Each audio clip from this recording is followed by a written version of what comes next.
Ήταν Παρασκευή βράδυ στις αρχές του Οκτώβρη πριν πολύ καιρό. Ήμουν με τους 3 κολλητούς μου, τον Χωσέ, τον Μπράιαν και την Τάνια.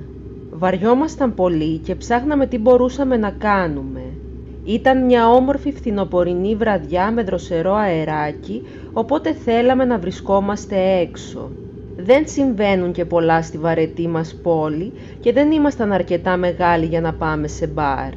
Αποφασίσαμε να πάρουμε τα ποδήλατά μας και να πάμε βόλτα από τον παλιό δρόμο προς την εγκαταλελειμμένη φάρμα πάνω στο λόφο.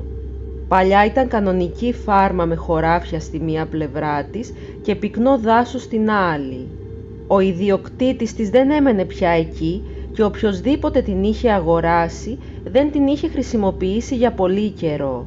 Ήταν μια διαδρομή 20 λεπτών με τα ποδήλατα και ο δρόμος ήταν συνήθως έρημος, γεμάτος με φάρμες και χωράφια καλαμποκιού. Όταν φτάσαμε εκεί, προχωρήσαμε με τα ποδήλατα στο γρασίδι, έχοντας αναμένους τους φακούς μας. Στηρίξαμε τα ποδήλατα στον τοίχο του παλιού εγκαταλελειμμένου σπιτιού που κάποτε έμενε ο ιδιοκτήτης και περπατήσαμε πάνω στο απεριποίητο γρασίδι, εξερευνώντας το μέρος που κάποτε ήταν καλλιεργημένο και το μέρος που κάποτε φιλοξενούσε ζώα. Υπάρχει κάτι πολύ ιδιαίτερο στο να εξερευνείς εγκαταλελειμμένα μέρη τη νύχτα, αλλά και λίγο τρομακτικό. Επιστρέψαμε στο σπίτι όπου είχαμε αφήσει τα ποδήλατα. Το να μπούμε μέσα ήταν αρκετά εύκολο, αφού δεν ήμασταν οι πρώτοι που το κάναμε. Η πόρτα ήταν ήδη σπασμένη. Το μόνο που είχαμε να κάνουμε ήταν να τη σπρώξουμε στην άκρη. Τότε ήταν που έγινε πιο ανατριχιαστικό. Ήμασταν μέσα σε ένα εγκαταλελειμμένο σπίτι και όσο και αν ήμασταν ενθουσιασμένοι, ήμασταν συγχρόνως και τρομαγμένοι και ας ήμασταν 4. Βρισκόμασταν μέσα γύρω στα 5 λεπτά όταν αρχίσαμε να ακούμε χτυπήματα από τον επάνω όροφο. Αυτά τα χτυπήματα είχαν ρυθμό, δεν ήταν απλά τυχαία. Ο Χωσέ και εγώ αποφασίσαμε να πάμε πάνω για να δούμε τι ήταν. Η Τάνια δεν ήθελε να ανέβει γιατί φοβόταν, οπότε ο Μπράιαν έμεινε κάτω μαζί της. Όταν φτάσαμε στον επάνω όροφο, τα χτυπήματα ακούγονταν πιο δυνατά. Έρχονταν από την αριστερή πλευρά της σκάλας. Το φως από τους φακούς αποκάλυψε αρκετές πόρτες εκεί, όλες ανοιχτές που λογικά οδηγούσαν στα υπνοδωμάτια. Τα βήματά μας έκαναν πολύ θόρυβο όσο πλησιάζαμε προς το δωμάτιο από που έρχονταν ο θόρυβος. Δεν υπήρχε τρόπος να κάνουμε πιο σιγά γιατί τα ξύλα του πατώματος ήταν παλιά και έτριζαν.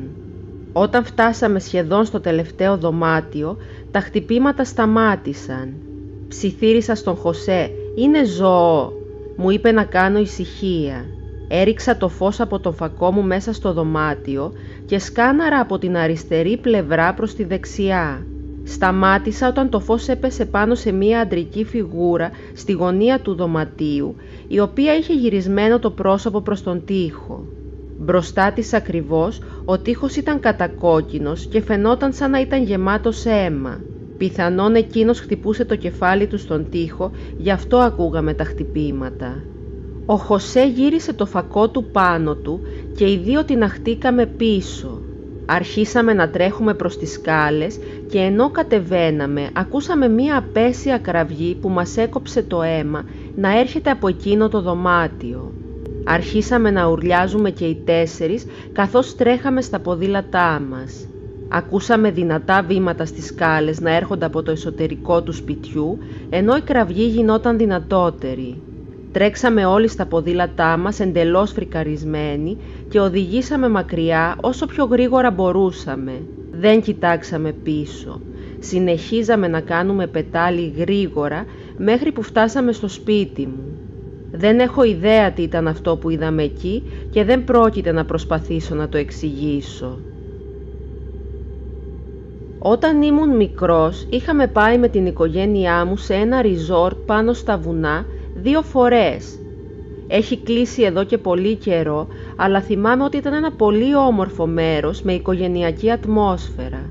Και τις 2 φορές που πήγαμε ήταν φθινόπωρο, επειδή στη μαμά μου άρεσε να βλέπει τα γεμάτα πορτοκαλί φύλλα δέντρα. Αυτό έγινε τη δεύτερη φορά που είχαμε πάει εκεί.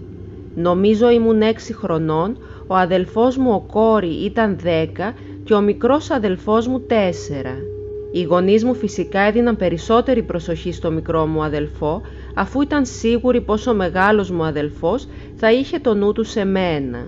Τη συγκεκριμένη νύχτα το resort έκανε μία εκδήλωση, στην οποία υπήρχε μία μεγάλη φωτιά για να ψήσουμε ζαχαρωτά, μπάρμπεκιου και βόλτα με τα φορτηγάκια στα χωράφια και στους στάβλους. Είχαμε κάνει ήδη τη βόλτα ενώ ο ήλιος έδιε και μετά άναψαν τη φωτιά και έκαναν ένα μικρό σόου με βεγγαλικά. Κοντά στη φωτιά γνώρισα εκείνον τον άντρα που άρχισε να μου μιλάει και με ρώτησε αν περνάω καλά και αν ήταν η πρώτη φορά που πήγαινα εκεί. Μου είπε πως ήταν ένας από τους ιδιοκτήτες και μετά μου έδωσε έναν από εκείνους τους μικρούς φακούς με λέιζερ. Τον εμπιστεύτηκα αμέσως γιατί καταλαβαίνετε ήμουν 6. Ο οδηγός που οργάνωνε τις βόλτες ανακοίνωσε ότι θα έκανε την τελευταία βόλτα όταν θα σκοτίνιαζε στον μεγάλο λόφο, κάτι που ακουγόταν διασκεδαστικό. Ο μεγάλος μου αδελφός πρότεινε να πάμε κι εμείς και μετά εξαφανίστηκε για να βρει τους φίλους που είχε γνωρίσει εκεί για να τους το πει. Τον περίμενα καθισμένος κοντά στη φωτιά. Ο πατέρας μου έπινε μπύρα με έναν φίλο του στην άλλη πλευρά της φωτιάς και η μαμά μου έψινε ζαχαρωτά με τον μικρό μου αδελφό. Τελικά πήγα να ρωτήσω τη μαμά μου που ήταν ο Κόρη και μου είπε πως είχε πάει για τη βόλτα και πως έπρεπε να πάω κι εγώ γρήγορα αν ήθελα να τους προλάβω. Έτσι έτρεξα προς το φορτηγάκι όπου υπήρχε μία μικρή ουρά από ανθρώπους που περίμεναν να ανέβουν. Όταν ανέβηκα παρατήρησα πως υπήρχαν εκεί γύρω στα 15 με 20 άτομα, αλλά δεν είδα πουθενά τον αδελφό μου. Κάθισα σε μία από τις θέσεις να περιμένω ενώ το φορτηγάκι ετοιμαζόταν να ξεκινήσει.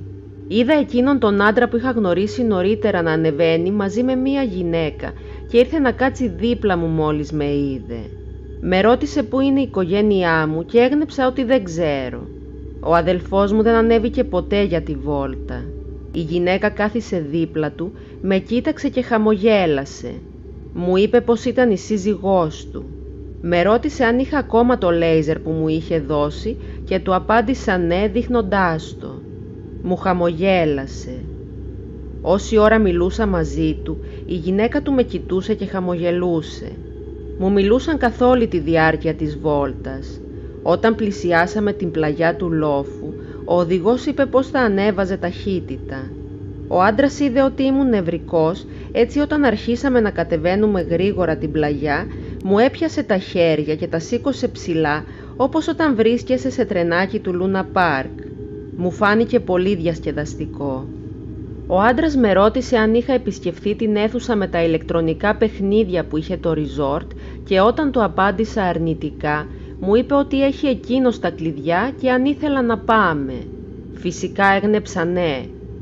Μου είπε πως απλά θα έπρεπε να πάει να το πάρει μαζί μου και μετά θα μπορούσα να παίξω όσο θέλω. Η βόλτα τελείωσε και κατεβήκαμε από το φορτηγάκι για να επιστρέψουμε στη φωτιά.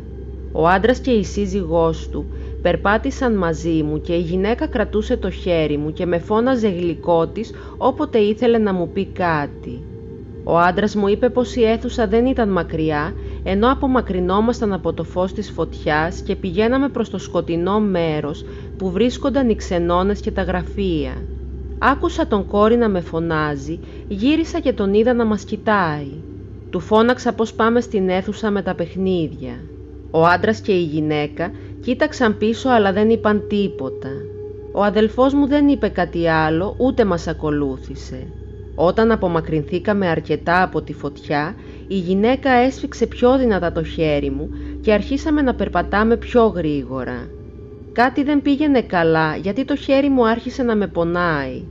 Επίσης παρατήρησα πως δεν πηγαίναμε προς κάποιο κτίριο, αλλά προς το πάρκινγκ.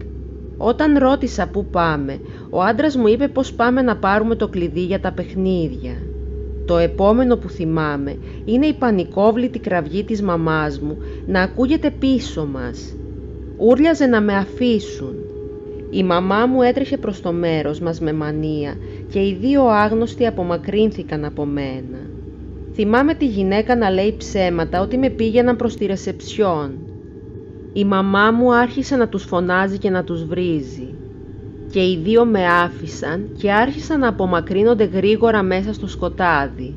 Εύχομαι να ήταν και ο πατέρας μου εκείνη την ώρα εκεί και να πλάκωνε τον άντρα στις κλωτσιές. Το χειρότερο είναι ότι απλά έφυγαν και ίσως θα έκαναν το ίδιο σε κάποιον άλλο. Η μαμά μου ρώτησε όλους όσους βρίσκονταν εκεί αν είχαν δει αυτούς τους δύο. Κανείς δεν τους αναγνώρισε. Έκανε καταγγελία και στο resort αλλά και στην αστυνομία, αλλά δεν μπορούσαν να κάνουν τίποτα αφού το ζευγάρι είχε εξαφανιστεί.